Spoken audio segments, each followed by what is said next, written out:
Je m'appelle Emma Hayes, j'ai 66 ans, et ce que je vais vous raconter a bouleversé ma vie à jamais. Le jour des funérailles de mon mari, Ernest, restera gravé dans ma mémoire comme le plus silencieux et le plus glacial de mon existence. Le pasteur récitait des paroles de réconfort, la terre humide se refermait sur le cercueil, et mes deux fils, Charles et Henri, se tenaient à mes côtés, le visage empreint d'une tristesse qui paraissait étudiée. Leurs gestes manquaient d'authenticité, leurs étreintes étaient froides, leurs yeux évitaient les miens. C'est alors que mon téléphone vibra dans mon sac. Un message, d'un numéro inconnu, « Je suis en vie, ce n'est pas moi dans le cercueil. » Guillemets doubles, je sentis mes mains trembler. J écrivit, le souffle coupé. « Qui êtes-vous » Guillemets doubles. La réponse arriva presque aussitôt. « Je ne peux pas le dire.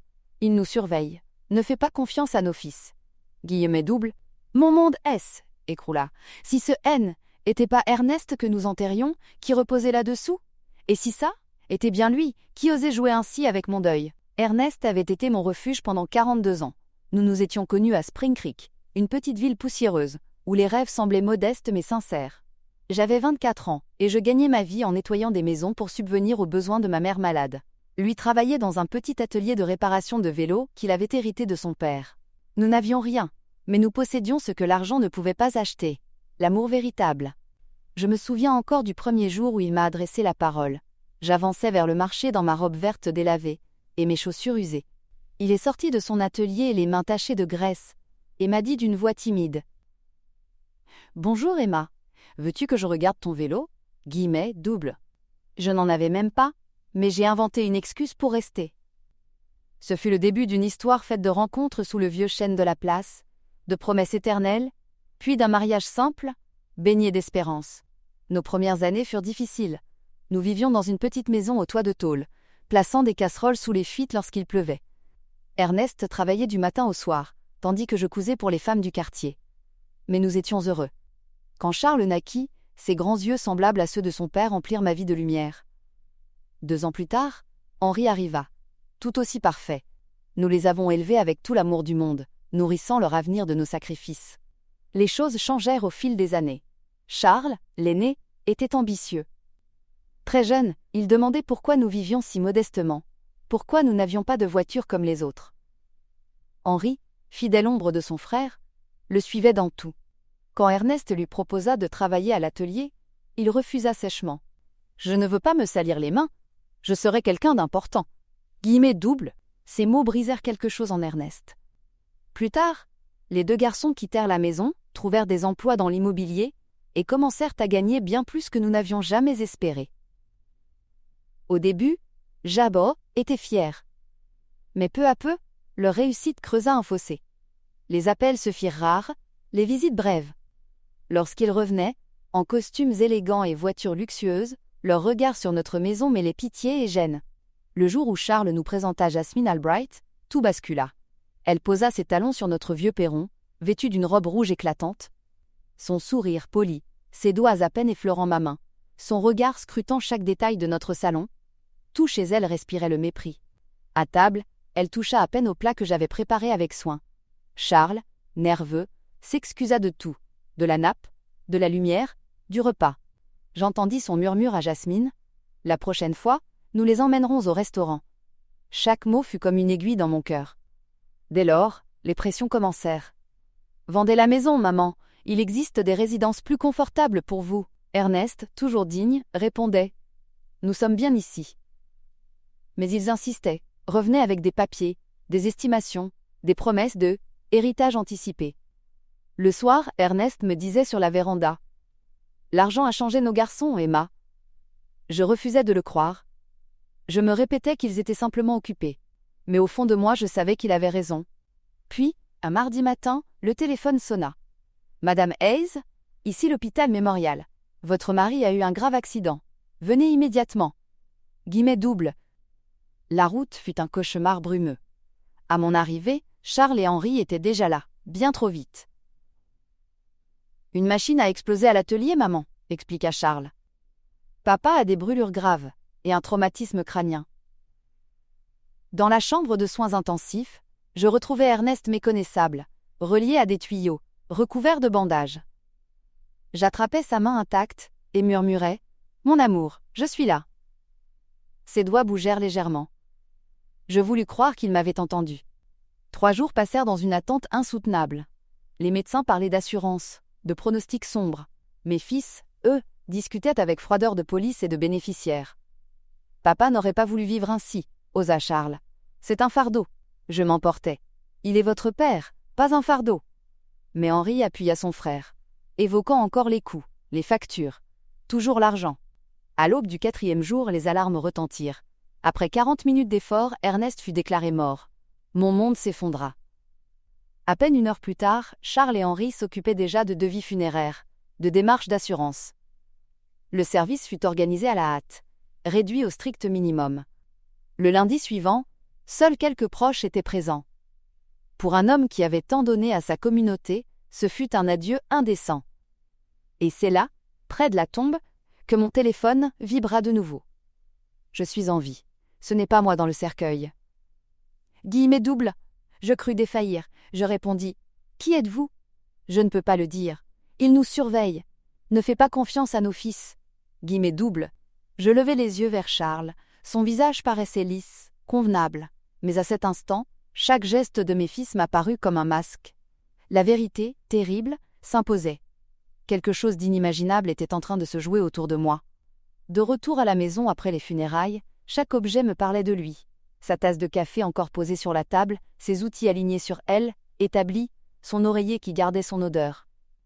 Je me sentais vide, mais les messages mystérieux bouillonnaient dans mon esprit. Qui pouvait écrire de telles choses? Était-ce un jeu cruel, ou la preuve qu'Ernest avait été victime d'un complot? Je décidai de vérifier moi-même. Dans le bureau en bois d'Ernest, une vieille boîte métallique contenait tous nos papiers importants. À l'intérieur, je retrouvais la police d'assurance vie dont Charles m'avait parlé. Mais un détail me glaça. Le montant avait été augmenté 6 mois plus tôt, passant de 5 000 à 50 000 $.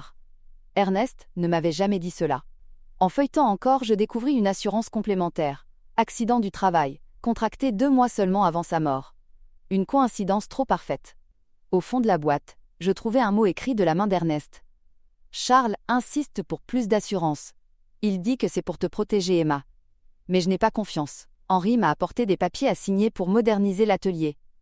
Pourquoi tant de précipitation? Guillemets doubles. Mes doigts tremblaient. Ernest avait eu des soupçons. Et moi, aveuglé par l'amour maternel, je n'avais rien vu. Les jours suivants, mes fils continuèrent à me rendre visite. Ils étaient plus pressants que jamais. Charles arriva un soir avec une bouteille de vin. « Maman, tu dois penser à ton avenir. Tu ne peux pas rester seule dans cette maison qui tombe en ruine. » Henri ajouta, faussement compatissant. « Tu serais mieux dans une résidence adaptée, avec du personnel médical. » Il parlait de « confort » et de « sécurité ». Aurait, mais je sentais leur impatience. Quand je demandai ce que je devrais faire de l'assurance, les yeux de Charles s'illuminèrent. « Nous pourrions gérer ton argent, le faire fructifier. » Gérer mon argent. Ou le faire disparaître. Cette nuit-là, un nouveau message arriva sur mon téléphone. Vérifie le compte en banque. Regarde qui a retiré l'argent. Guillemets doubles. Le lendemain, je me rendis à la banque où nous étions clients depuis 30 ans. Madame Thompson, la directrice, me reçut avec chaleur. Elle me montra les relevés récents. Plusieurs retraits importants avaient été effectués ces derniers mois. 1 000 $ en janvier, 3 000 en février, 4 000 en mars. Ernest n'avait jamais mentionné de telles dépenses. Les reçus portaient sa signature, mais l'écriture paraissait hésitante, presque contrefaite. Madame Thompson ajouta. « 1 ou 2 fois. Il est venu avec votre fils Charles. Il disait l'aider, à cause de ses problèmes de vue. » Mais Ernest voyait très bien avec ses lunettes, qu'il ne quittait jamais. Je rentrais bouleversée. Dans la cuisine, je m'effondrais en larmes. Si mes fils avaient organisé ces retraits, que restait-il de la confiance d'une mère? Mon téléphone vibra encore. L'assurance, Cinca, était leur idée. Ils l'ont convaincu. Tout était un piège. Guillemets doubles. Je compris alors que je ne pouvais plus me contenter de soupçons. Il me fallait des preuves. 2 jours plus tard, je reçus un nouveau message. Va à l'atelier. Cherche dans le bureau. Guillemets doubles. Je me rendis dans ce lieu qui avait été l'âme de mon mari. On m'avait parlé d'une explosion, mais rien n'en portait trace. Les murs étaient intacts. Aucune machine N était endommagée. L'endroit était trop propre, comme si l'on avait effacé toutes les marques. Dans le tiroir du bureau, je découvris une autre note d'Ernest. Henri m'a apporté de nouveaux papiers. Je ne comprends pas leur contenu. Trop de hâte, trop de pression. Puis, une lettre cachetée à mon nom. Ma chère Emma, si tu lis ceci, c'est que quelque chose m'est arrivé. Charles et Henri me pressent au sujet de l'argent et de la maison. Je crains qu'ils ne veuillent plus que notre bien-être. Si je disparais, ne leur fais pas confiance. Guillemets doubles. Mes mains tremblaient en serrant cette lettre contre mon cœur. Ernest avait pressenti sa fin. Le soir même, Henri passa à la maison, un bouquet à la main, affichant un sourire forcé. « Comment tu vas, maman » demanda-t-il, trop aimable. Puis il parla d'argent. Encore. « Tu devrais vendre la maison pendant qu'elle a de la valeur. Nous pourrions t'aider à investir. » Je le regardai droit dans les yeux. « Henri, tu sais que ton père n'est pas mort d'un accident de travail. » L'espace d'un instant, son visage se crispa de panique. Mais il reprit vite contenance. « Tu te trompes, maman. Le chagrin te fait imaginer des choses. » Il s'enfuit précipitamment après avoir passé un coup de fil sur le perron. Cette nuit-là, je reçus un nouveau message. « Demain, ils viendront ensemble. Ils essaieront de te convaincre que tu es folle. Ne crois rien. Ne mange ni ne bois ce qu'ils t'apporteront. » Guillemets doubles. Le lendemain, Charles et Henri arrivèrent effectivement, accompagnés de Jasmine. Ils étaient souriants, mielleux, porteurs d'un sac de pâtisserie. « Maman, nous nous inquiétons. Les voisins disent que tu te comportes étrangement. Doris affirme que tu parles toute seule. » Un mensonge évident. Jasmine insista. « Mange, cela te fera du bien. » Mais je refusai. Leurs regards échangés confirmèrent mes craintes. « Maman, poursuivit Charles, nous avons consulté un médecin. Tes comportements montrent des signes de paranoïa. » Henri ajouta gravement. « Le docteur Albright pense que tu aurais besoin de soins spécialisés. » Guillemets doubles. Je sentis ma colère monter. Je ne suis pas paranoïaque. Je pose seulement les bonnes questions. Comme, pourquoi n'existe-t-il aucun rapport de police sur l'accident supposé de ton père? Pourquoi l'atelier est-il intact? Et pourquoi avez-vous retiré de l'argent du compte, sans m'en parler? Guillemets doubles. Le silence fut glacial. Leur façade s'effritait. Puis Jasmine intervint d'une voix faussement douce. « C'est pour ton bien, Emma. Nous voulons t'installer dans un établissement adapté, avec des médecins et des activités. » Charles conclut froidement. « En attendant, nous gérerons la maison et les assurances. » Guillemets doubles. Je les regardais, le cœur déchiré, mais la certitude renforcée. Mes fils N étaient plus mes fils. Ils étaient devenus mes ennemis. Et désormais, la guerre était déclarée. La nuit qui suivit leur visite, je n'arrivais pas à fermer l'œil.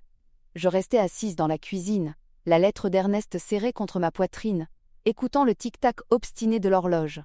Les mots du message résonnaient encore. « Ils essaieront de te faire passer pour folle. » Était exactement ce qui venait de se produire. Ils avaient préparé un piège légal, un plan où je était plus qu'un obstacle à écarter. Aux premières lueurs de l'aube, mon téléphone vibra encore. Demande le rapport médical. Il y a des contradictions. Guillemets doubles.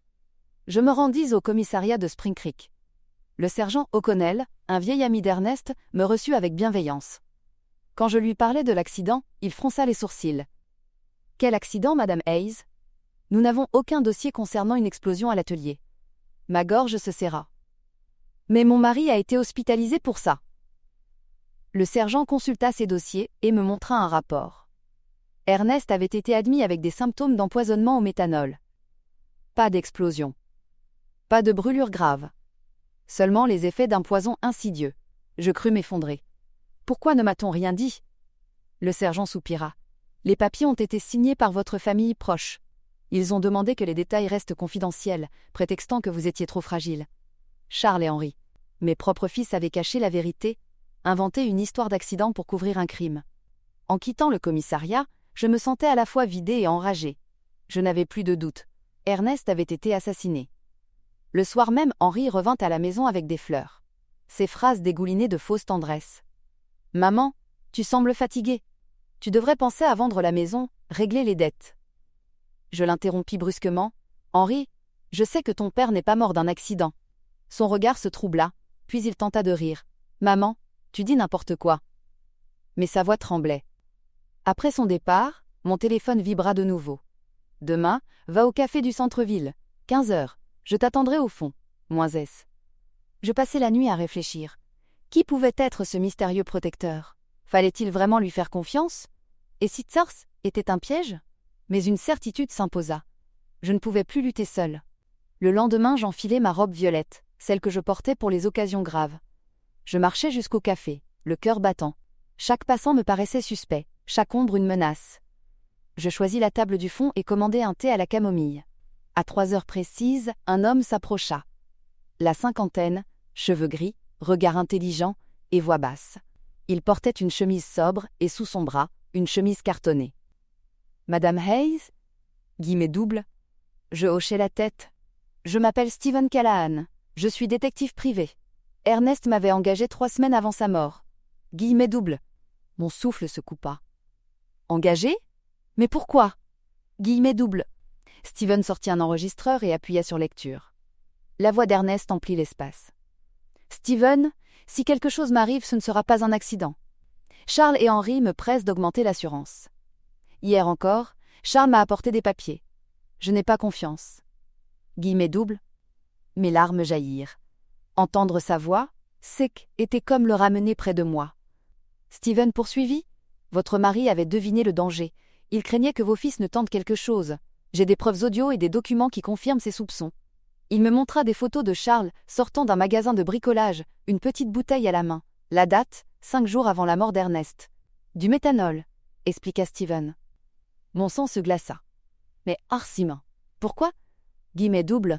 « Vos fils avaient des dettes, Madame Hayes. Charles devait 70 000 $ à un prêteur, Henry en avait perdu 40 000 au jeu. Il voyait dans l'assurance vie une solution rapide. » Guillemets doubles. Je sentis la pièce tourner autour de moi. Mes propres enfants. Comment avaient-ils pu en arriver là ? Steven posa une main compatissante sur la mienne. Le plus difficile reste à venir. Ils veulent aussi vous faire interner pour s'emparer de la maison et de vos économies. Ils ont déjà contacté un juge. Guillemets doubles. Je pris une inspiration profonde. Pour la première fois depuis des semaines, je ne me sentais plus seule. Ernest avait eu raison d'engager cet homme. Ensemble, nous pouvions encore faire éclater la vérité. « Que devons-nous faire maintenant ?» demandai-je. Steven serra les lèvres. « Rassemblez toutes les preuves et allez voir la police. Mais il faut agir vite. Demain, vos fils veulent vous faire déclarer incompétente. Si cela réussit, tout sera beaucoup plus difficile. » Guillemets doubles. Je le fixais, la voix ferme malgré mes larmes. « Alors nous agirons ce soir. » Guillemets doubles. Cette nuit-là, Joanne était plus la veuve effondrée que mes fils croyaient pouvoir manipuler. Je me sentais redevenir une femme déterminée, portée par l'amour d'Ernest et par la promesse de justice. Steven et moi nous retrouvâmes devant le commissariat de Spring Creek, à la tombée du soir. Le bâtiment paraissait désert, seules quelques fenêtres éclairées laissaient deviner la présence d'agents. Le sergent O'Connell, qui assurait le service de nuit, nous accueillit. Son visage se durcit quand il comprit l'objet de notre visite. « Vous parlez de meurtre, Madame Hayes ?» demanda-t-il, interloqué. Je posai sur son bureau la chemise remplie de preuves. Ce n'était pas un accident. Mon mari a été empoisonné par nos propres fils. Guillemets doubles. Pendant 2 heures, nous exposâmes tout. Les photos de Charles achetant du méthanol, les relevés bancaires, les documents d'assurance étrangement augmentés, les notes écrites par Ernest, les enregistrements audio où mes fils discutaient froidement de l'empoisonnement et même de mon élimination future. Plus nous parlions, plus le visage du sergent se fermait. À la fin, il soupira. « C'est monstrueux. Mais vos preuves sont solides. Je vais ouvrir une enquête officielle dès ce soir. » Guillemets doubles. Ces mots me firent pleurer de soulagement. « Vous comprenez, sergent ? Ils allaient me faire interner dès demain. » Guillemets doubles. « Je vais agir avant eux, promit-il. Mais préparez-vous, Madame Hayes. Une fois l'arrestation lancée, il n'y aura pas de retour possible. » Guillemets doubles. Je levai la tête, digne malgré mes larmes. « Ce ne sont plus mes fils. Ce sont les assassins de mon mari. » Guillemets doubles. Le lendemain matin, la petite ville S éveilla dans une agitation inhabituelle. 2 voitures de police se garèrent devant la villa de Charles. Les voisins, alertés par les sirènes, sortirent sur leur perron. Charles et Henry furent menottés, hagards, vêtus de leurs chemises encore froissées du sommeil. Jasmine cria à l'injustice, mais personne ne les écouta. Pour la première fois, je vis la peur dans les yeux de mes fils, non pas la peur d'avoir perdu leur père, mais celle d'être pris à leur propre piège. L'arrestation fit l'effet d'une bombe. Les journaux locaux s'emparèrent aussitôt de l'affaire. 2 frères accusés d'avoir assassiné leur père pour l'assurance vie, titra le Spring Creek Gazette. Les voisins, autrefois indulgents, se souvenaient maintenant d'attitudes étranges. Les visites rapides, les conversations chuchotées, la hâte de clore les funérailles. Tout prenait un sens nouveau. Pourtant, malgré l'épreuve, une partie de moi souffrait encore. J'avais bercé ces enfants, veillé leur fièvre, consolé leur peine. Comment pouvais-je maintenant témoigner contre eux? Mais chaque fois que le doute m'assaillait, je repensais à Ernest, à ses mains calleuses, à son sourire fatigué, à ses notes prémonitoires. Il comptait sur moi pour défendre sa mémoire. Quelques jours plus tard, Steven m'accompagna au tribunal pour la première audience. La salle était comble. Journalistes, voisins, simples curieux, tout le monde voulait assister au procès qu'on appelait déjà l'affaire des fils parricides, la série. J. était vêtu de ma vieille robe noire, la même que pour mon mariage autrefois, désormais symbole de deuil et de dignité. Quand Charles et Henri entrèrent, menottés, vêtus de combinaisons orange, mon cœur se serra. J'avais devant moi mes fils. Et pourtant, je ne voyais plus que des étrangers. Charles gardait la tête basse, mais Henri osait me fixer avec défi, comme s'il refusait jusqu'au bout de reconnaître sa faute. Le procureur ouvrit le dossier avec une rigueur glaciale. Les enregistrements furent diffusés. Les voix de mes enfants résonnèrent dans le silence de la salle. Une fois que nous aurons l'argent de l'assurance de papa, il faudra se débarrasser de maman aussi. Un murmure horrifié parcourut l'assistance. Une femme âgée quitta la salle en pleurant. Moi je restai droite, même si chaque mot me poignardait. Le procureur continua. Mesdames et messieurs du jury, il ne s'agit pas d'un simple conflit familial. Il s'agit d'un crime prémédité, calculé avec froideur. Ces deux hommes ont choisi d'empoisonner leur propre père, un homme qui les avait élevés avec amour, uniquement pour régler leurs dettes. Guillemets doubles. Les avocats de Charles et Henri tentèrent de plaider la détresse financière, l'influence extérieure, mais les preuves s'accumulaient, les documents bancaires, les expertises médicales, les enregistrements irréfutables. Rien ne pouvait effacer la vérité. Lorsque ce fut mon tour de témoigner, je m'avançai à la barre, le cœur battant mais l'esprit clair. « J'ai aimé mes fils de tout mon être », déclarai-je, la voix ferme.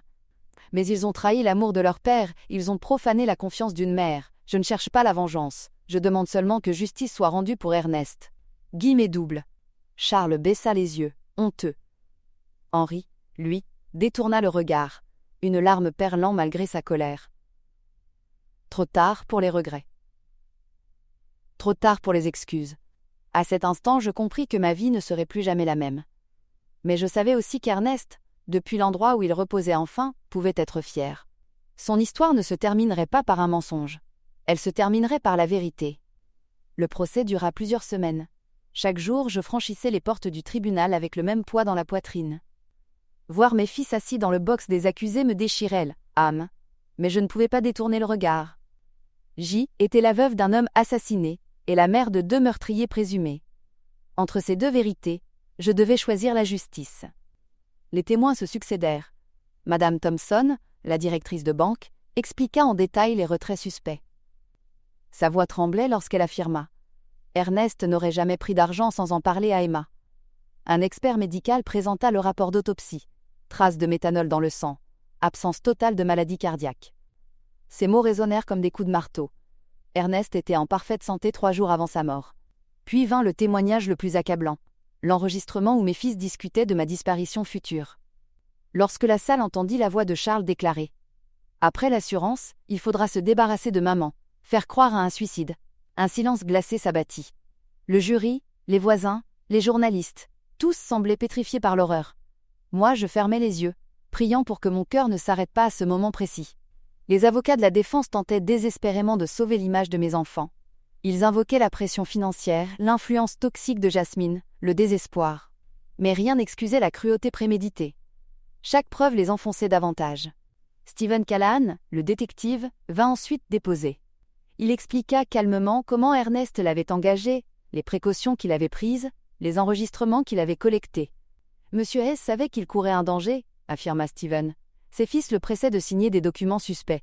Il m'a confié. Si quelque chose m'arrive, ce ne sera pas un accident. La salle resta figée. Lorsque ce fut mon tour de reprendre la parole, je regardai le jury droit dans les yeux. « Je ne suis pas ici pour me venger, » dis-je d'une voix claire. « Je suis ici pour mon mari, pour qu'il ne soit pas réduit à une statistique. Ernest était un homme de travail, d'honnêteté, de dignité. Il méritait mieux qu'une mort orchestrée par ceux qu'il aimait le plus. » Guillemets doubles. Les jours suivants, La presse suivit l'affaire de près. Les journaux titraient « Les fils assassins, le parricide de Spring Creek ». Des reporters campaient devant ma maison, posant des questions auxquelles je refusais de répondre. Le soir, seul dans ma cuisine, je relisais encore et encore les lettres laissées par Ernest. Elles étaient mon encre dans la tempête. Un soir, je reçus la visite inattendue de Doris, ma vieille voisine. Elle me prit les mains. « Emma, tu es plus forte que tu ne le crois. Tu portes non seulement ta peine, mais aussi le poids d'une vérité que peu auraient eu le courage de défendre. » Ces mots me firent pleurer, mais ils m'apportèrent aussi un réconfort immense. Enfin, le jour du verdict arriva. La salle était pleine à craquer, saturée de tension. Le jury revint après de longues heures de délibération. Mon cœur battait si fort que j'entendais à peine les paroles du juge. Coupable. De meurtre au premier degré. Coupable. De tentative de fraude à l'assurance. Guillemets doubles. Charles s'effondra, secoué de sanglots, répétant qu'il ne voulait pas que les choses finissent ainsi.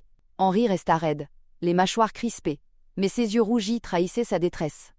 Jasmine, éclipsée par le scandale, avait déjà disparu du paysage. Le juge prononça la peine, réclusion à perpétuité, sans possibilité de libération avant 30 ans. Le souffle de la salle se relâcha, comme si chacun retenait son haleine depuis des semaines. Moi je restais immobile, les larmes coulant silencieusement sur mes joues. Je éprouvais ni triomphe ni satisfaction, seulement une immense fatigue et un vide encore plus grand. Mes fils allaient passer la moitié de leur vie derrière les barreaux.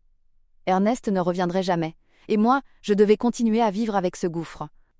En sortant du tribunal, Steven m'accompagna. « Vous avez gagné, Emma. » Guillemets doubles, je secouai la tête.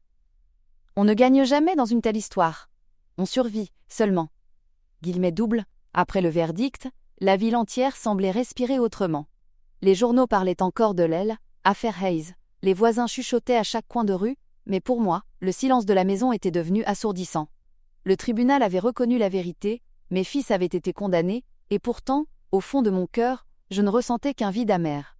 J'avais perdu Ernest, et avec lui, j'avais aussi perdu Charles et Henri. Je passais mes journées à ranger les affaires d'Ernest. Chaque outil, chaque chemise, chaque carnet de notes semblait chargé d'une mémoire douloureuse. Parfois je croyais entendre son pas lourd sur le plancher, ou sa voix m'appelait depuis l'atelier. Puis je me souvenais qu'il ne reviendrait pas. Le deuil était pas seulement celui d'une épouse. Était aussi celui d'une mère trahie. Un matin, je reçus la visite de Steven Callahan. Sa silhouette imposante apparut sur le perron, un léger sourire adoucissant ses traits marqués. « Comment allez-vous, Emma » demanda-t-il doucement. Je haussai les épaules. Je respire, et c'est déjà beaucoup. Il m'aida à replacer les boîtes que j'avais sorties du grenier. Nous nous assîmes ensuite sur la véranda, là où Ernest et moi aimions boire notre café. Steven posa un dossier sur la table. « Il reste encore un point à éclaircir, dit-il. » Je fronçai les sourcils. « Quoi donc » guillemets doubles. Il sortit une photo. Ernest, quittant une clinique de la ville, 3 jours avant sa mort. Ce rapport médical prouve qu'il était en parfaite santé. Pas de maladie cardiaque, pas de signe de faiblesse. Tout était normal. Cela confirme que son décès ne pouvait pas être naturel. Mon cœur se serra. Même si je le savais déjà, voir la preuve écrite me fit l'effet d'un coup de poignard.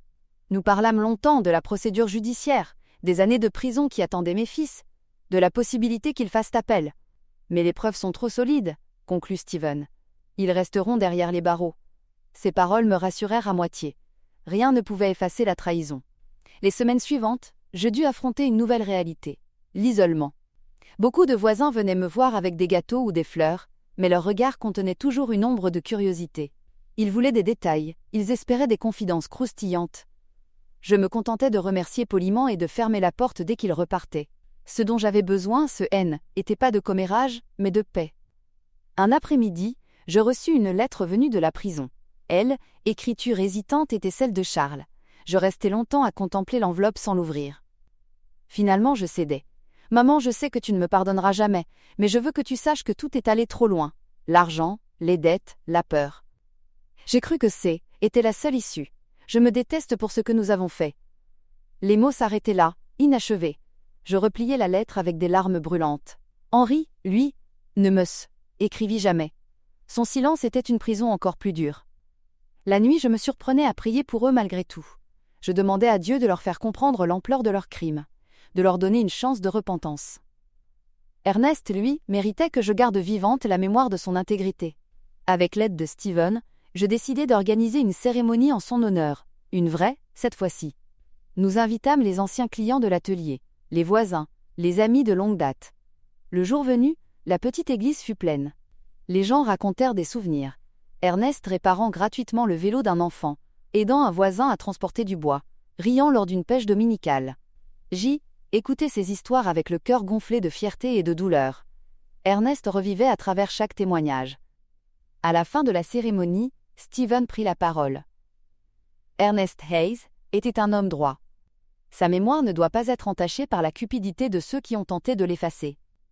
Aujourd'hui, nous choisissons de nous souvenir de son honnêteté, de son travail et de son amour. Les applaudissements discrets résonnèrent comme une prière. Ce soir-là, en rentrant chez moi, je sentis pour la première fois depuis longtemps une paix relative. Certes, le vide restait immense, mais Ernest avait reçu l'hommage qu'il méritait. Je passais les jours suivants à écrire dans un carnet. J'y consignais chaque souvenir, chaque détail de notre vie commune, chaque petite phrase qu'il avait laissée derrière lui. Ce carnet devint mon arme contre l'oubli. Peut-être qu'un jour, quelqu'un lira ces pages et comprendra que derrière ce drame judiciaire, il y avait une histoire d'amour et de trahison, une femme qui avait refusé de se taire. Steven continua de me rendre visite de temps à autre. Nous parlions moins de l'enquête et plus de la vie quotidienne. Il m'apportait du pain frais, m'aidait à réparer une fuite ou à entretenir le jardin. Sa présence n'était pas envahissante, mais rassurante. Il savait que mes blessures prendraient du temps à cicatriser. Un soir d'automne, alors que nous regardions les feuilles rousses tomber du grand chêne, je lui confiai « Je ne sais pas si je pourrais un jour pardonner ?» Il hocha la tête. Le pardon n'est pas une obligation. Parfois, il suffit d'apprendre à vivre avec la vérité. Ces mots me restèrent en mémoire. Ainsi s'acheva la première étape de mon combat. Ernest avait obtenu justice. Mes fils avaient été démasqués. Mais moi, je devais désormais apprendre à avancer dans une vie où l'amour et la trahison, étaient mêlés de façon indélébile. Les mois passèrent, et avec eux la frénésie médiatique autour de l'affaire Hayes finit par s'estomper. Les journaux se tournèrent vers d'autres scandales, d'autres drames, et Spring Creek retrouva peu à peu son rythme ordinaire. Mais pour moi, rien ne pouvait redevenir comme avant. Chaque matin, je me levais dans une maison trop silencieuse, hantée par les souvenirs d'Ernest et par l'absence de mes fils. Un jour de décembre, alors que la neige commençait à recouvrir les toits, je reçus un appel inattendu de la prison des États. Une voix métallique annonça « Vous avez un appel de Charles Hayes. Acceptez-vous » Mon cœur se serra. Après une hésitation, j'appuyai sur le bouton. La voix de mon fils résonna, tremblante. « Maman ?» Guillemets double. « Oui, Charles, guillemets double. » Un silence pesant suivit, puis il reprit. « Je sais que je n'ai aucun droit de t'appeler. Mais je voulais entendre ta voix. » Guillemets double. Je ne trouvais pas de mots au début. J'entendais derrière lui les bruits lointains d'une prison, des portes métalliques qui claquaient, des voix qui résonnaient. Finalement, je dis « Tu as détruit ta vie, et celle de ton père. Tu as brisé mon cœur. Mais écoute. » Charles éclata en sanglots. « Je me déteste, maman. Henri et moi. Nous avons perdu tout sens des réalités. Était l'argent, la peur, la pression. Je sais que ce n'est pas une excuse. Je voulais juste. Mais te dire pardon. » Guillemets double. Je restais figé. Un pardon n'efface pas un crime, mais refuser de l'entendre aurait été nier qu'il restait une part d'humanité dans mon fils. Je répondis doucement. « Je ne peux pas te pardonner aujourd'hui, Charles. Mais je ne cesserai pas de prier pour que tu trouves la rédemption. » La ligne se coupa dans un grésillement. Je restai longtemps immobile, le combiné encore collé à mon oreille. Henri, lui, demeurait silencieux. Aucune lettre, aucun appel. Je compris qu'il s'enfermait dans sa colère, incapable de reconnaître sa faute. Cette absence me blessait presque autant que le crime lui-même. Car au fond, j'aurais voulu croire qu'il pouvait changer. Au printemps suivant, Steven me proposa de quitter Spring Creek pour quelques jours. « L'air de la montagne te ferait du bien, » dit-il. Nous partîmes en voiture jusqu'à une petite cabane isolée au bord d'un lac. Le paysage, paisible et sauvage, apaisa mon cœur meurtri. Nous passions des heures à marcher dans les sentiers, à écouter le chant des oiseaux, à partager des repas simples. Un soir, près du feu de cheminée, Steven me confia.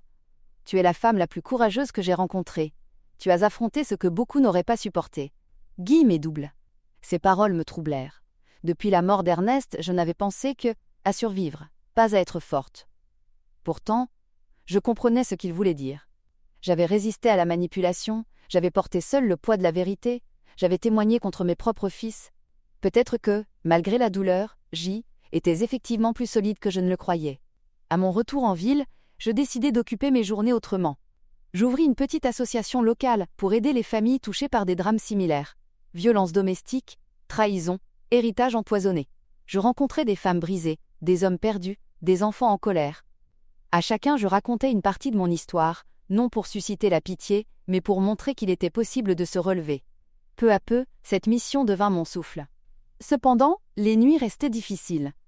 Je revoyais souvent le visage d'Ernest, ses yeux fatigués mais pleins d'amour, et la douleur revenait. Parfois, je rêvais aussi de mes fils enfants, courant dans le jardin, riant aux éclats. Le contraste avec la réalité me réveillait en larmes. Mais au matin, je reprenais mon carnet, et j'y écrivais, encore et encore. Les mots étaient ma manière de tenir debout. Un soir de été, je reçus une deuxième lettre de Charles. Plus longue cette fois. Il me racontait son quotidien en prison, les humiliations, les bagarres, mais aussi les livres qu'il commençait à lire, les cours qu'il suivait pour se reconstruire. Il concluait par ces mots. Peut-être que je ne sortirai jamais, mais je veux au moins devenir quelqu'un que papa n'aurait pas eu honte de regarder. Ces phrases me firent pleurer, mais elles rallumèrent une lueur d'espérance. Je ne savais pas si Henri changerait un jour. Mais voir Charles tenter de se relever me rappelait que même dans la nuit la plus sombre, il peut subsister une étincelle. Ainsi la vie reprit son cours. J'appris à vivre seul, à trouver dans chaque journée une raison de continuer. La maison resta celle d'Ernest et la mienne, remplie de souvenirs, mais aussi de nouveaux départs. Et si mes fils étaient perdus derrière les barreaux, moi, je étais plus prisonnière de leur trahison. L'année avait presque tourné son cycle complet depuis la mort d'Ernest, quand je pris conscience du gouffre qui, était creusé en moi. Les saisons étaient succédées, chacune apportant son lot de changements, mais aucune n'avait apaisé la brûlure de son absence. Le printemps avait fleuri sans ses pas dans le jardin, l'âle était écoulé sans ses rires sur la véranda. L'automne avait fait tomber ses feuilles, sans que ses mains ne viennent les ramasser. Et maintenant, l'hiver recouvrait tout de son manteau blanc, silencieux comme un linceul. Chaque matin, j'ouvrais les volets, déterminée à ne pas sombrer dans l'ombre. J'avais appris à parler à Ernest comme s'il était encore là. Je lui racontais mes journées, les visites des voisins, l'avancée du potager que j'avais tenu à garder en vie malgré tout.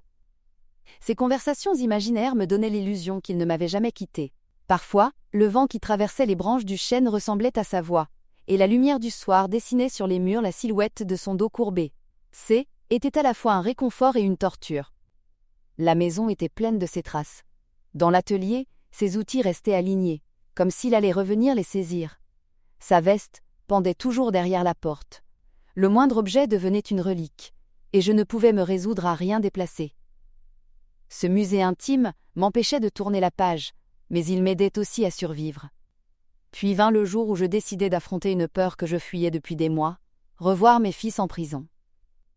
Steven avait insisté pour que je n'y aille que lorsque je me sentirais prête. Un matin glacé, je pris la route du pénitencier des États. Le trajet était long, bordé de champs nus, de clôtures de barbelés, de routes droites comme des cicatrices. À mesure que j'approchais, mon souffle se faisait plus court. Dans la salle des visites, l'odeur métallique et les bruits de porte résonnaient comme dans un cauchemar. Charles entra le premier. Il avait vieilli en quelques mois. Ses épaules voûtées, ses joues creuses, ses yeux assombris par la honte. Mais dans son regard, je perçus une lueur de sincérité. « Bonjour maman !» murmura-t-il. Je répondis doucement « Bonjour Charles !» Guillemets doubles. Nous parlâmes 1 heure durant. Il me raconta comment il suivait des cours, lisait des livres, essayait de réparer ce qui restait de lui. « Je veux changer, dit-il, même si je ne sors jamais d'ici.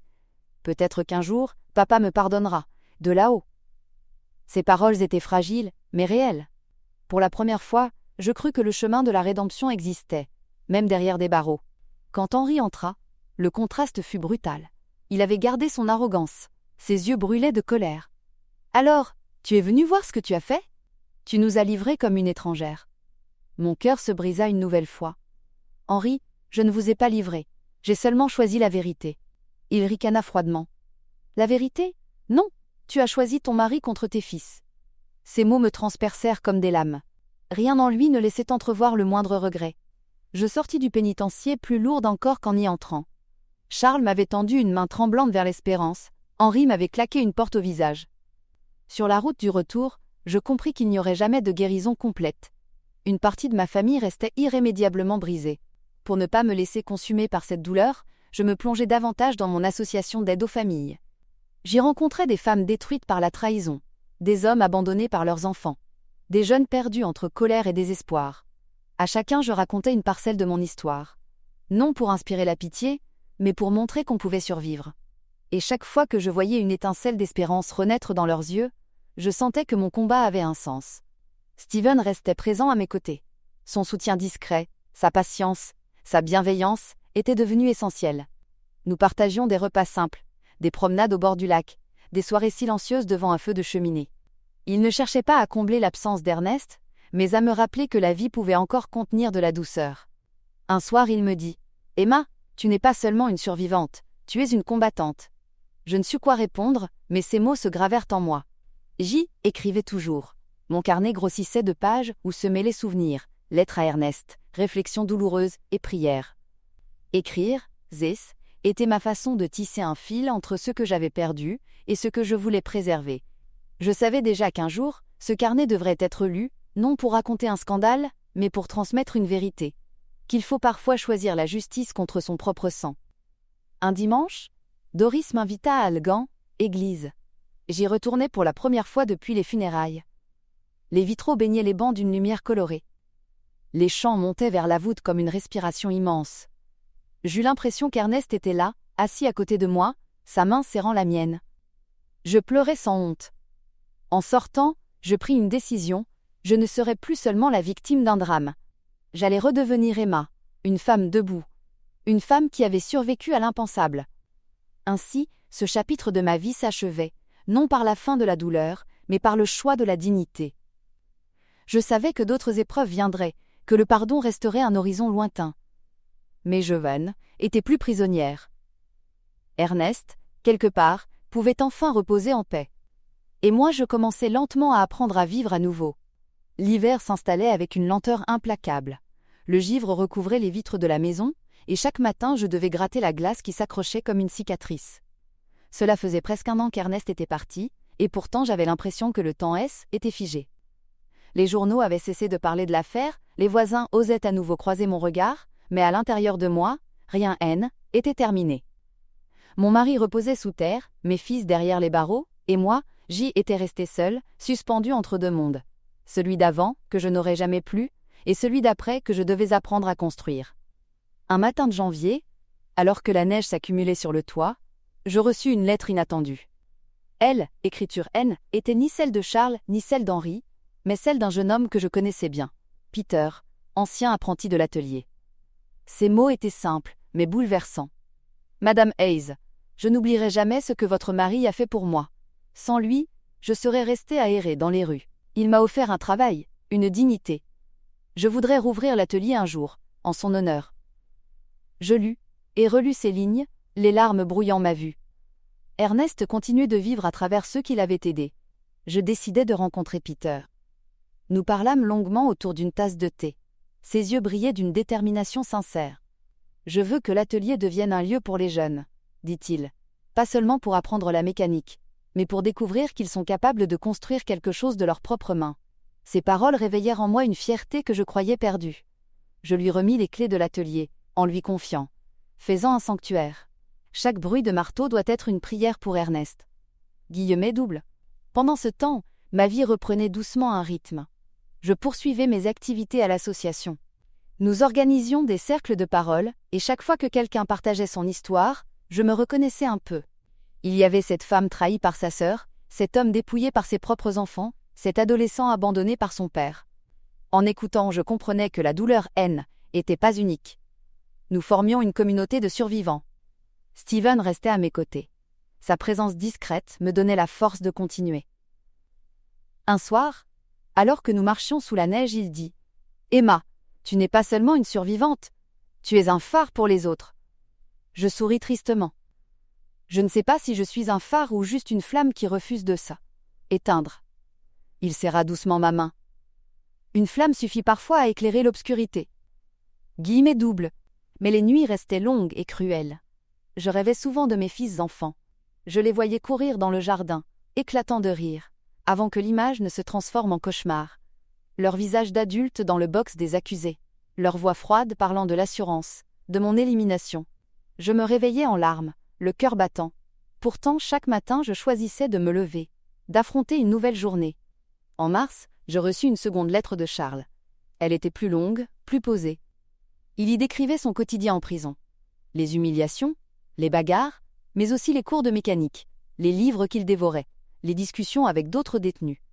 Astérisque. Je ne demande pas ton pardon, maman, écrivait-il. Mais je veux changer.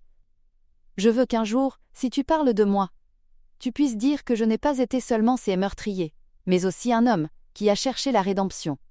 Je pleurais longtemps en lisant ces mots. Henri, lui, restait silencieux. Son mutisme me blessait presque plus que ses crimes. J'aurais voulu un signe, une phrase, même un mot de colère. Mais rien. Son absence était un mur infranchissable. J'appris à accepter que peut-être, je ne recevrais jamais de regrets de sa part. Le printemps apporta une lumière nouvelle. L'atelier rouvrit sous la direction de Peter. Le jour de l'inauguration, des enfants du quartier vinrent découvrir les machines. Leurs yeux s'illuminèrent devant les outils. Leurs mains hésitantes touchèrent le métal. Une banderole simple flottait. Atelier Ernest Hayes. Apprendre et construire. Mon cœur se serra, mais aussi se gonfla de fierté. Ernest vivait encore, non pas dans les journaux ou les tribunaux, mais dans la joie de ses enfants. Ce soir-là, je m'assis sur la véranda, regardant le ciel rosir au couchant. « Tu vois, mon amour » murmurai-je. « Ton nom continue. Ton travail respire à nouveau. Ils n'ont pas pu détruire ce que tu as semé. » Une brise légère effleura mon visage, comme une caresse. Je compris alors que ma mission était claire. Je devais transmettre, écrire, témoigner. Non pour ressasser la douleur, mais pour laisser une trace. J'ouvris mon carnet, et je commençai à rédiger notre histoire. J'y mis nos débuts modestes, nos joies simples, nos sacrifices, et puis la trahison, la perte, le combat pour la vérité. Chaque mot était une larme et une délivrance. Quand je refermais le carnet ce soir-là, je savais que quelque chose avait changé. Jeune était plus seulement la victime d'un drame. J était devenue la gardienne d'une mémoire, la voix d'un homme qu'on avait voulu faire taire. Et tant que je respirerais, son histoire ne s'éteindrait pas. Le printemps revint avec ses couleurs. Mais dans mon cœur, les saisons semblaient encore figées. Les cerisiers fleurissaient, les oiseaux chantaient, et pourtant je marchais dans ma maison comme dans un mausolée. Chaque pièce portait l'empreinte d'Ernest, son tablier taché de graisse, sa montre posée sur la table de nuit, ses lunettes soigneusement rangées d'angèle, étui. Rien n'avait bougé. Je n'avais pas la force de déranger ces reliques, comme si leur présence invisible me tenait encore debout. Pourtant, malgré la douleur persistante, je sentais que quelque chose en moi commençait à changer. Je multipliais mes engagements à l'association. Nous avions organisé un atelier d'écriture pour les femmes du quartier. Chacune y racontait son histoire, ses blessures, ses renaissances. Certaines avaient fui un mari violent, d'autres avaient perdu un enfant ou un frère. En écoutant, je mesurais que ma douleur, aussi immense fût-elle, n'était pas unique. Partager nos fardeaux créait une force collective. J'y écrivais aussi, beaucoup, remplissant des pages entières de souvenirs et de réflexions. Ce carnet devint mon refuge et ma mission.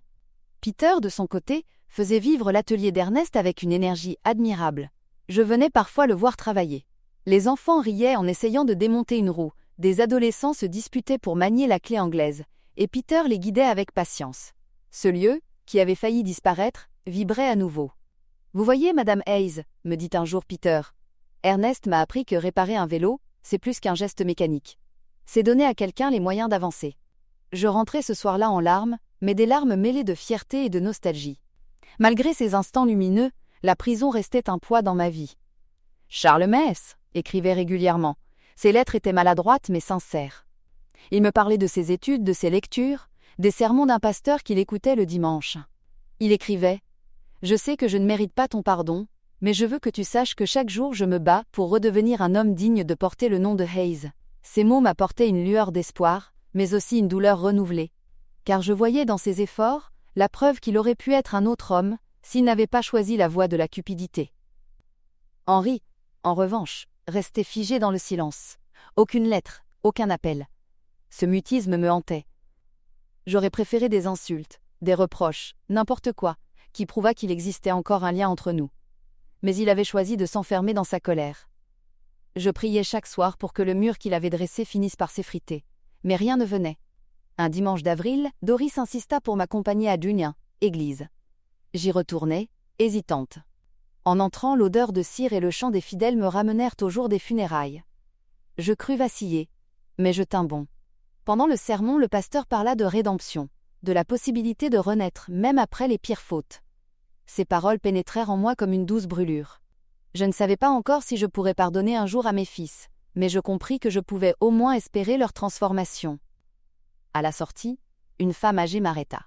« Vous êtes Emma Hayes ?» Je hochai la tête. Elle me serra les mains avec force.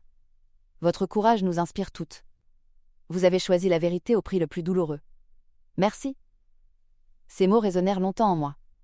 Pour la première fois, je réalisais que mon combat dépassait mon histoire personnelle. J était devenu, malgré moi, le symbole d'une vérité arrachée au mensonge. Steven, toujours présent, m'encourageait à publier mes écrits. « Ce que tu as vécu, Emma, peut aider d'autres personnes. Écris ton livre, raconte sans crainte. » L'idée m'effrayait autant qu'elle me séduisait. Un livre signifiait ouvrir ma plaie au monde entier, mais aussi transformer ma douleur en témoignage. Je commençais alors à relire mes carnets, à ordonner mes souvenirs, à donner une forme à ce qui nie était encore qu'un chaos de phrases. Les nuits restaient difficiles.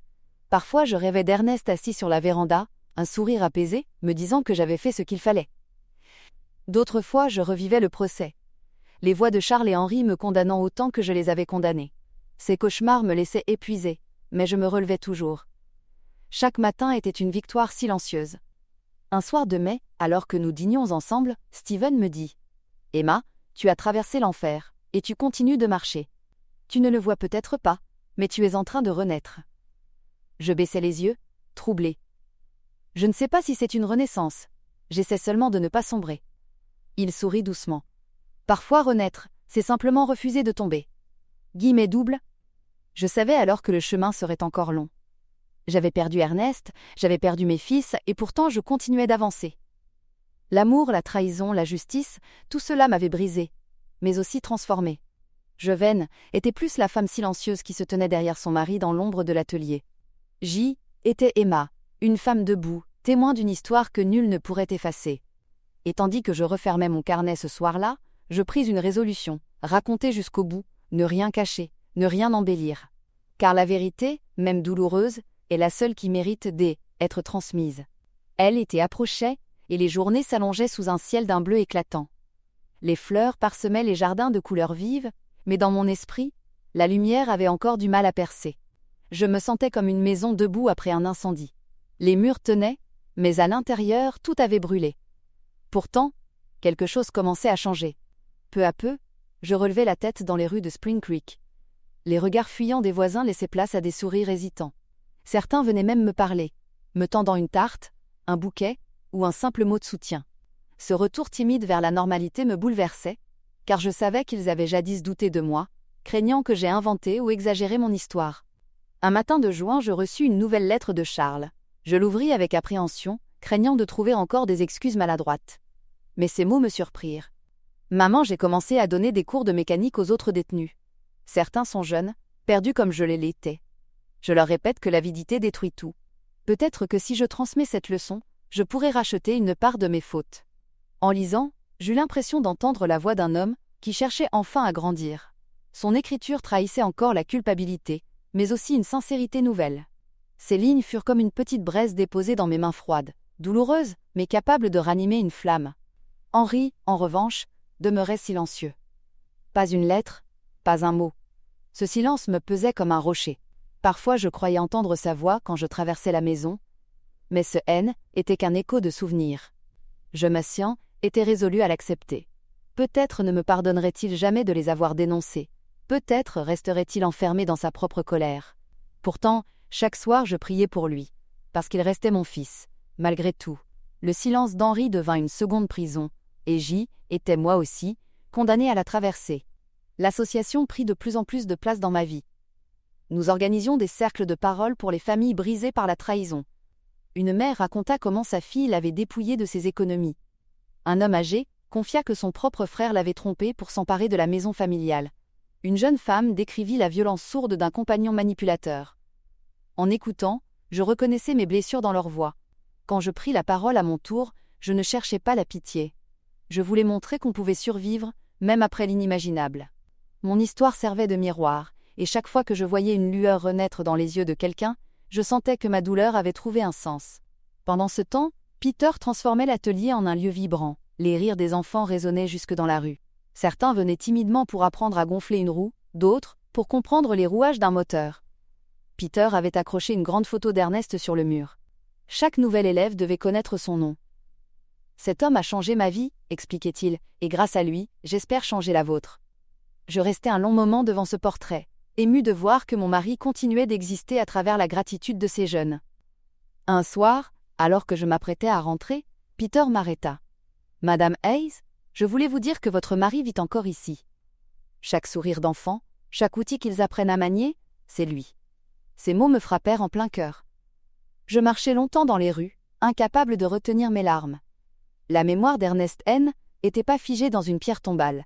Elle battait encore, vivante et concrète. Malgré ces instants lumineux, mes nuits restaient hantées.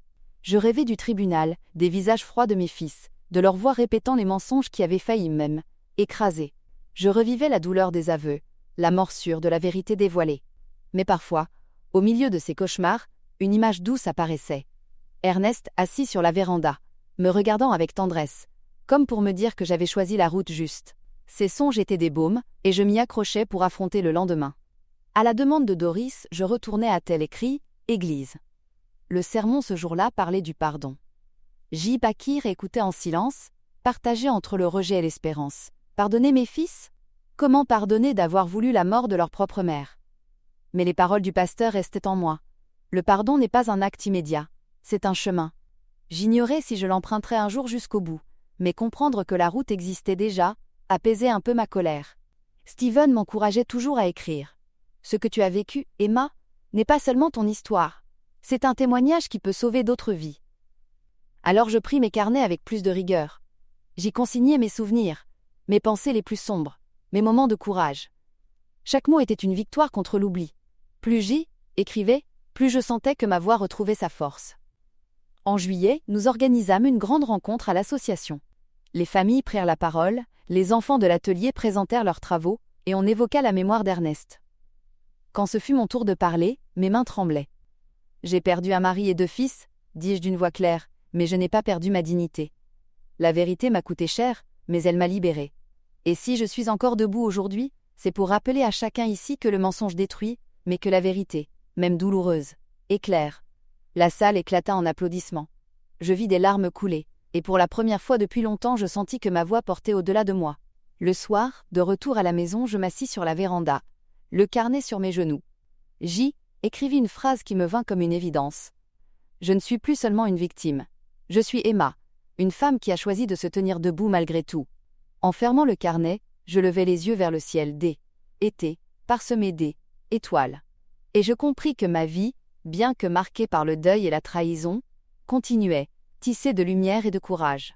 L'automne s'annonçait de nouveau, avec ses couleurs chaudes et ses matins frais. Une année entière était écoulée depuis le procès, et je mesurais la distance parcourue. Je était plus la femme terrorisée, qui tremblait à l'idée d'affronter ses fils.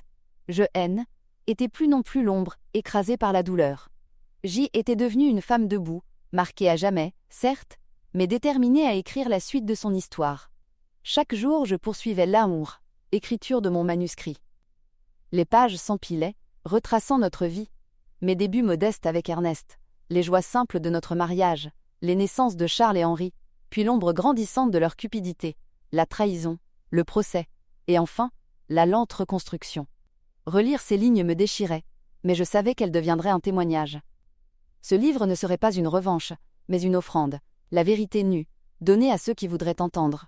Charles Metz écrivait encore, ses lettres de plus en plus réfléchies parlaient de ses progrès. Maman, j'essaye de transmettre aux autres ce que j'ai appris. Je ne serai jamais quitte de ma faute, mais je veux que ma vie serve malgré tout. J'y lisais la trace d'un repentir sincère. Peut-être qu'un jour, je pourrais lui serrer la main sans trembler. Peut-être. Henri, lui, écrivait toujours pas. Son silence était devenu une absence figée. J'avais cessé d'espérer des mots. Mais dans mes prières, je le confiais encore, car aucune mère ne peut cesser d'aimer totalement. À l'association, mon rôle était devenu central. J'accompagnais des familles entières, je parlais dans des conférences, je prêtais ma voix à ceux qui n'osaient pas s'exprimer. Parfois, en me regardant dans le miroir, j'avais du mal à reconnaître la femme que j'y étais devenue. Moi, Emma, autrefois si réservée, était désormais celle qu'on invitait pour témoigner, pour porter un message. Ce N n'était pas la gloire, mais une mission née du chagrin. L'atelier, lui aussi, prospérait. Peter avait accueilli des bénévoles, et les jeunes étaient de plus en plus nombreux. Ils venaient chercher bien plus qu'un savoir-faire. Un lieu où l'on croit en eux. Chaque fois que j'y entrais, je voyais la photo d'Ernest sur le mur. Son sourire figé, mais vivant dans la mémoire des autres. Les rires des enfants résonnaient comme une revanche contre la tragédie. Un soir de septembre, je rentrais de l'atelier et trouvais Steven sur ma véranda. Il avait préparé du café, et la lumière du couchant baignait son visage. Nous restâmes silencieux un moment, puis il dit « Tu sais, Emma, tu n'as pas seulement survécu. Tu as transformé la douleur en force. Tu as construit un héritage. » Ces paroles me touchèrent profondément. « Je ne sais pas si c'est un héritage, » répondis-je, « mais c'est ma façon de rester debout. » Il hocha la tête, le regard doux. « Et c'est déjà énorme. » Guillemets doubles. Les nuits restaient marquées de songes troublants. Je voyais Ernest, toujours assis sur la véranda, m'invitant à continuer. Je voyais aussi mes fils enfants, riant dans le jardin. Puis les images se brisaient, laissant place au tribunal, au visage fermé, aux chaînes. Mais je me réveillais moins écrasée qu'avant. J'avais appris à accepter que les rêves font partie du chemin. Au fil des mois, je compris que la réconciliation avec moi-même était plus importante que le pardon de mes fils. Je ne pouvais pas effacer ce qu'ils avaient fait, mais je pouvais choisir de ne pas rester prisonnière de leurs crimes. Cette liberté intérieure fut ma plus grande victoire. Un soir, j'organisais une petite cérémonie dans mon jardin. Quelques proches, des membres de l'association, des enfants de l'atelier étaient là. Nous avions allumé des lanternes, et chacun écrivit un mot pour Ernest, puis les lanternes S élevèrent dans le ciel. En les regardant flotter doucement dans la nuit, je sentis une paix nouvelle. Était comme si Ernest m'envoyait un signe. Tu as fait ce qu'il fallait, tu as tenu ta promesse. Quand tout le monde fut parti, je restais seule sur la véranda. Le carnet ouvert, je notais mes dernières phrases. Cette histoire n'est pas celle d'une défaite. C'est celle d'une femme qui a choisi la vérité au prix le plus lourd, et qui, malgré les cicatrices, a continué à aimer, à espérer, à transmettre. Guillemets doubles. Je refermais le carnet. La nuit épaississait, mais au loin, une étoile brillait avec une intensité particulière. Je la pris pour un clin d'œil d'Ernest. Et pour la première fois depuis longtemps, je ne me sentis plus seulement veuve, ni mère trahie. Je me sentis pleinement vivante, prête à continuer le chemin, forte de tout ce que j'avais traversé.